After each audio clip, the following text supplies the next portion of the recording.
आप सभी लोगों का मेरे YouTube चैनल पर बहुत बहुत स्वागत है। आम आदमी पार्टी का भविष्य खतरे में है, इस विषय पर बात करना आसान नहीं है। ये विषय पूरी तरह से संभावना से जुड़ा हुआ है।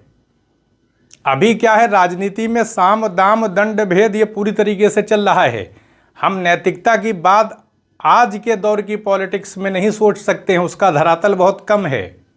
ऐसा नहीं है कि नैतिकता को पूरी तरह से त्याग दिया गया है, लेकिन पार्टियों में ये चीज़ देखने में आती है कि पार्टियां अपने अस्तित्व को बनाए रखने के लिए हर प्रकार से कार्य करती हैं। उनको अनैतिक कार्य भी करना पड़े तो उसको करती हैं वो।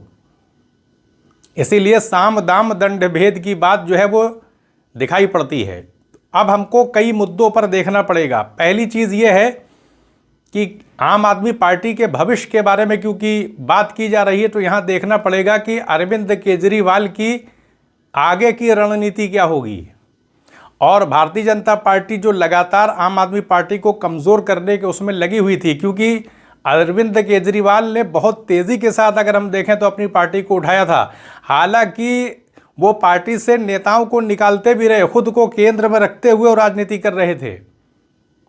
कहने का मतलब ये है कि जिस आधार पर वो चल रहे थे उस आधार को उन्होंने धीरे धीरे छोड़ना शुरू कर दिया, और कहीं ना कहीं यही उनके पतन का कारण भी बना है। क्योंकि आज भी भारत के अंदर जो लोग हैं वो नैतिकता को सर्वोपरि रखते हैं। यहाँ की संस्कृति में, यहाँ की आत्मा में ये चीज़ है। लोग किसी के कितने ही समर्थक क्यों ना हो जाए, लेकिन गलत चीज़ को पसंद नहीं करते। भारत की संस्कृति का कह सकते हैं कि केंद्र है ये। इसीलिए कोई भी पार्टी यहाँ लंबे समय तक चल नहीं पाती है। वही पार्टी चलती है जब तक लोग समर्थन करते हैं। लोगों को जब तक लगता है कि हाँ पार्टी सही काम कर रही है तब तक लोग वोट देते रहते हैं। लेकिन कहीं जब रास्ते से भटकाव देखने को मिलता है तो लोग गिरा देते हैं सरकारों को, और यही चलता चला रहा है आज़ादी के बाद से। तो कहीं ना कहीं जो भारतीयता, जो भारतीय संस्कृति में है, वो सभी लोगों के हृदय में व्याप्त है, चाहे वो किसी धर्म संप्रदाय के हों। आपस में कोई कितना विवाद क्यों न कर ले, लेकिन जो भारतीयता है वो लोगों के हृदय में है। अरविंद केजरीवाल की अगर राजनीति देखा जाए तो उन्होंने शुरुआत तो किया था, क्रांतिकारी तौर पे हम कह सकते हैं वो सफल हुए, और वो चाहते तो बहुत ही छोटे आवास में रह सकते थे। ये बात समझ में आती ही नहीं है कि हम जब बहुत भव्य किसी मकान में रहते हैं तो उसमें मिलता क्या है, किस प्रकार का आनंद मिल सकता है हमको। अगर झोपड़ी में रहा जाए तो कहीं ज़्यादा सुख चैन मिलता है। अगर अच्छी झोपड़ी हो और ठीक ठाक उसको सजाया जाए तो बहुत ही आनंद आता है। लोग जंगलों के अंदर बड़े बड़े ऋषि मुनि पूरा जीवन जो है वो साधना में व्यतीत कर देते थे, सब कुछ प्राप्त कर लेते थे। तो भव्यता जो है वो कैसे उसमें लोग जीते हैं, ये बात समझ में नहीं आती है। जिस तरह से 40 से 45 करोड़ रुपए आम आदमी पार्टी अरविंद केजरीवाल के आवास में लगाया गया, इतना भव्यता उसको प्रदान की गई, इसका कोई समझ में नहीं आता कारण। आप जो बात कहते हैं उस सिद्धांत पे खरे नहीं उतर रहे हैं। ये बातें जब मीडिया में आई, वीडियो जारी हुआ, तो कहीं ना कहीं इसका प्रभाव पड़ता है, जागरूक लोगों में पड़ जाता है। फिर वो अपना वोट जो है वो नहीं देते हैं, स्किप कर जाते हैं कि सिद्धांत और व्यवहार में अंतर दिखाई पड़ रहा है।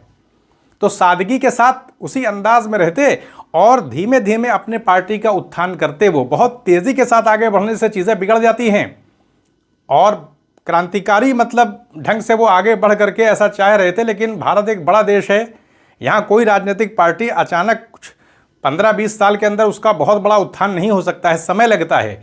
ईमानदारी का रास्ता नहीं छोड़ते, पार्टी के अंदर लोकतंत्र को पूरा बनाए रखते, किसी कोई पार्टी से निकालते नहीं, लिबरल रहते, लोगों के साथ जो नेता थे उनके साथ प्रेम से बात करते। जब इंसान का व्यक्तित्व अच्छा होता है, महात्मा गांधी के पीछे लोग इतना हुजूम जो नेताओं को लगा रहता था, किस वजह से? क्योंकि उनके अंदर कहीं ना कहीं कॉर्डियल अप्रोच था, मित्रवत प्रेम के साथ वो बात करते थे, सादगी उनके अंदर रहती थी, अपने लिए उनके कुछ भी नहीं था। इसीलिए तो पूरे विश्व ने उनको कहीं ना कहीं अपनाया। तो क्या इस रास्ते पे चल करके अरविंद केजरीवाल राजनीति नहीं कर सकते थे? अगर इसी रास्ते पे वो चलते और उसी साधारण से आवास में रहते और कोई बहुत भव्यता का प्रदर्शन नहीं करते, जो पार्टी में आ रहे थे लोग उनको मिला करके रखते, अपना व्यक्तित्व इतना आकर्षक बना लेते कि लोग उनको छोड़ करके जाते ही नहीं, यानी उसकी संख्या छोड़ के जाने वालों की बहुत कम होती। वर्ष 2024 में देखा जाए तो बहुत सारे लोगों ने पार्टी को छोड़ दिया, उनके ऊपर आरोप लगाया, इल्ज़ाम लगाया। बहुत सारे कुछ दलित नेता भी थे, उन्होंने भी आरोप लगाया, छोड़ दिया पार्टी को। तो जब हम कह सकते हैं कि अरविंद केजरीवाल, उनके व्यक्तित्व में जब इतना नहीं है वो आकर्षण, किसी तरीके से हम कह सकते हैं कि पार्टी का उत्थान होता चला गया, लेकिन समय के साथ देखा जाए तो अब जो डिग्रेड हो गए हैं, इससे उठ पाना बहुत मुश्किल है, क्योंकि पूरी तरीके से उसी रास्ते पे वो राजनीति कर रहे हैं जिस रास्ते पे बीजेपी चल रही है। भारतीय जनता पार्टी इसलिए आगे बढ़ती चली जा रही है क्योंकि मोदी और अमित शाह जो हैं वो एक कुशल, हम कह सकते हैं कि राजनीति के क्षेत्र में उनकी कुशलता है, समझ है, जिसके वजह से अभी तो वो केंद्रीकरण को थामे हुए हैं। लेकिन आगे आने वाले समय में बीजेपी को भी समस्याओं का सामना करना पड़ेगा, क्योंकि मोदी जी की तरह से कोई इतना नियंत्रित करके चला सके, इसकी क्षमता किस नेता के अंदर होगी ये तो भविष्य में दिखाई पड़ जाएगा। समय के अंतर्गत हम देखते हैं, इतिहास में देखें तो मुगलिया साम्राज्य के अंदर भी देखें, मौर्य साम्राज्य में भी देखें, गुप्त साम्राज्य में भी देखें, बड़े बड़े राजघरानों को देखें, जब तक योग्य लोग रहे वो वंश चलता रहा, और जब योग्यता चली गई तो वंश समाप्त हो गया, पार्टियां भी चली गईं। तो इसलिए केंद्रीकरण को लोकतांत्रिक देश में बेहतर नहीं माना जाता है। अगर अरविंद केजरीवाल अपनी पार्टी के अंदर उसी लोकतंत्र को प्रमोट कर दे जो एक क्रांतिकारी सामाजिक परिवर्तन की बात वो कर रहे थे, उसी बात पर वो चलते रहते और अपना ढांचा, अपना व्यवहार, व्यक्तित्व ऐसा बनाते कि उनको छोड़ करके जाने वालों की संख्या बहुत कम होती, तो धीरे धीरे क्या होता कि बहुत तेज़ी के साथ फिर वो प्रगति करते।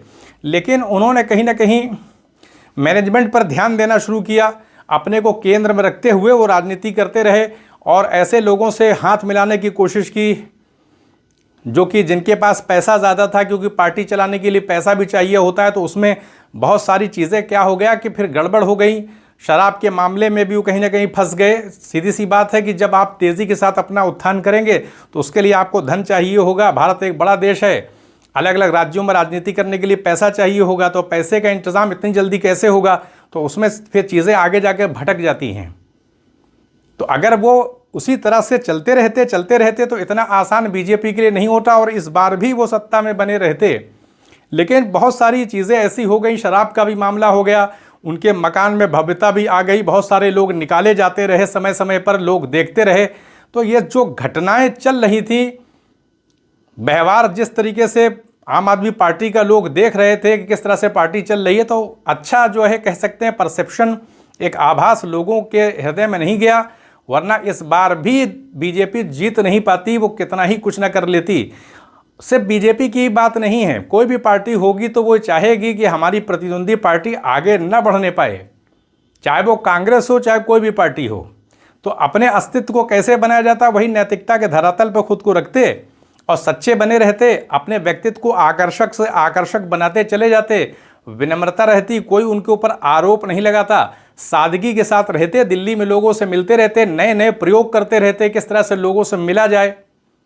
नए नए तो प्रयोग किए जा सकते हैं राजनीति के क्षेत्र में, और वो समझदार भी हैं, कर्मठ भी हैं, योग्यता भी है, सब कुछ है। लेकिन वही बात है कि कहीं ना कहीं जो भव्यता के अंदर रहने की आदत जो नेताओं की है, उसी के अधीन वो भी कहीं ना कहीं समय के साथ पाए गए। हालांकि उनका जो सिद्धांत था कि मैं छोटे से मकान में रहता हूं, लेकिन उसके बाद जो कि 40-45 करोड़ रुपया उनके आवास पर खर्च किया जा रहा है, इसकी जो बातें वीडियो जारी हुए, तो इससे क्या हुआ कि उनका जो पुराना सिद्धांत था वो टूट गया।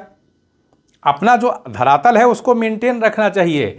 इसीलिए कहा जाता है कि जब हम समाज के अंदर किसी तौर पर प्रसिद्ध हो जाते हैं तो उसको मेंटेन रखने की ज़रूरत है, लेकिन वो ये कर नहीं पाए।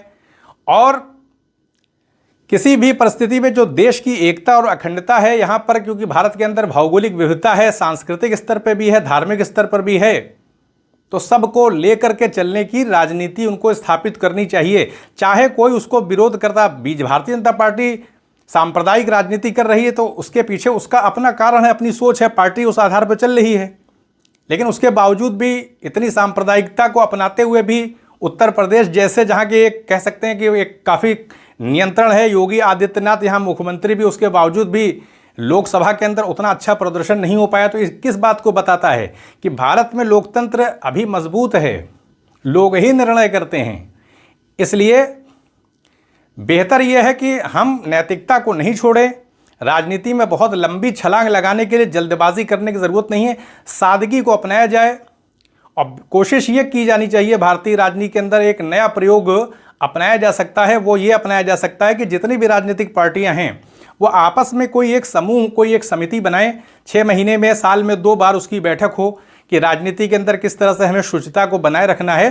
सारे पार्टियों के प्रतिनिधि उसमें होने चाहिए और बैठक हो, आपस में विचार विमर्श किया जाए कि भारत को किस तरीके से एक विकसित देश बनाना है। जब सारी पार्टियों की एक बैठक होगी और कह सकते हैं कि देश के लिए यह त्याग करना ज़रूरी है, भारत को विकसित बनाना है, तो इसके लिए सारी पार्टियों को मिल करके राज्य स्तर पर भी तो कहीं ना कहीं कार्य करना पड़ता है। संविधान ने राज्यों को भी तो शक्ति दी है, तो केंद्र और राज्य के अंदर एक अच्छा समन्वय भी होगा। जब क्षेत्रीय पार्टियां भी आपस में बैठेंगी, केंद्रीय जो पार्टियां हैं केंद्र स्तर की वो भी बैठेंगी और राजनीति को किस तरह से संचालित करना है।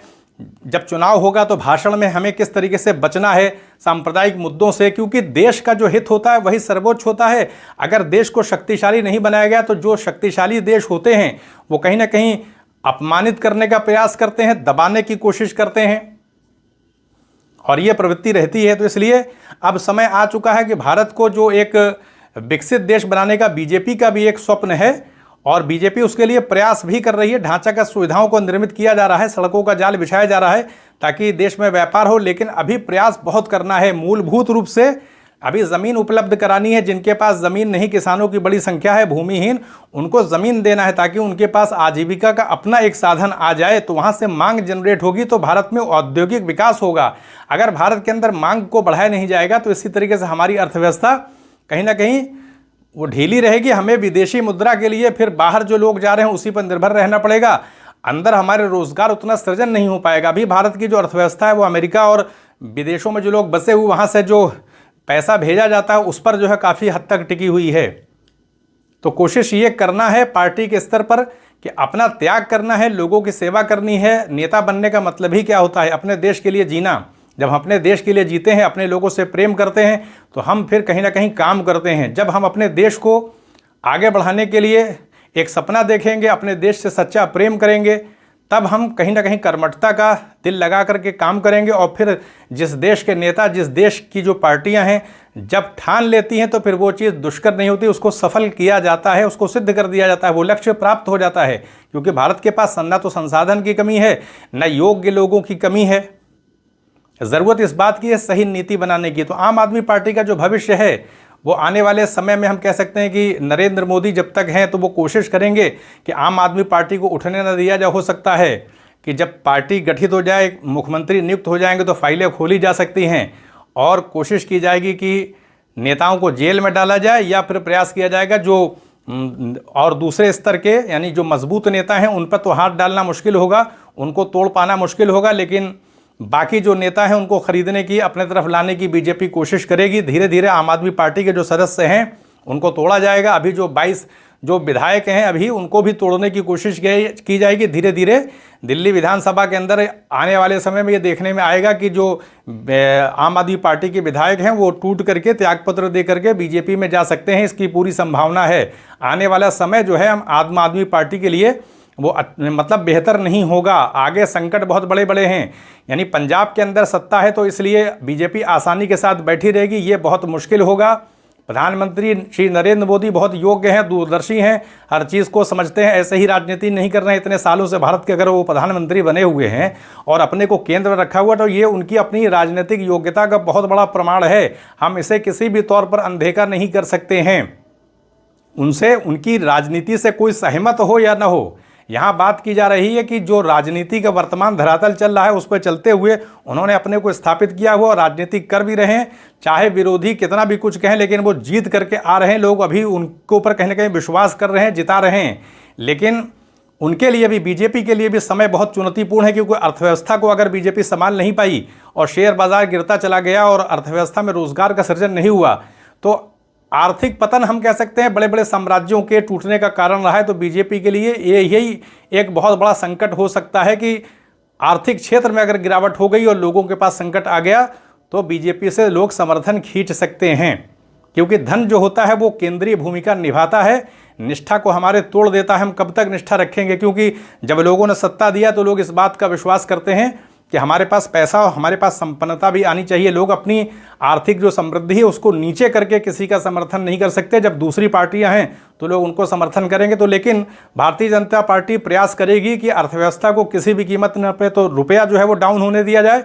रुपया को भी रोकना बहुत ज़रूरी है, वो 100 तक न चला जाए, और साथ साथ में रोज़गार की जो चुनौती है उसको भी बढ़ाना पड़ेगा। तो आने वाला समय भारतीय जनता पार्टी के लिए भी बहुत चुनौतीपूर्ण है और आम आदमी पार्टी के लिए भी बहुत चुनौतीपूर्ण है, क्योंकि भारतीय जनता पार्टी पूरा प्रयास करेगी कि आम आदमी पार्टी को कमज़ोर से कमज़ोर कर दिया जाए, एकदम दोबारा उठने का कोई भी चांस न रहे। तो यहीं पर अनुमति दें, चैनल को सब्सक्राइब भी करें, शेयर भी करें। आप सभी लोगों का बहुत बहुत धन्यवाद।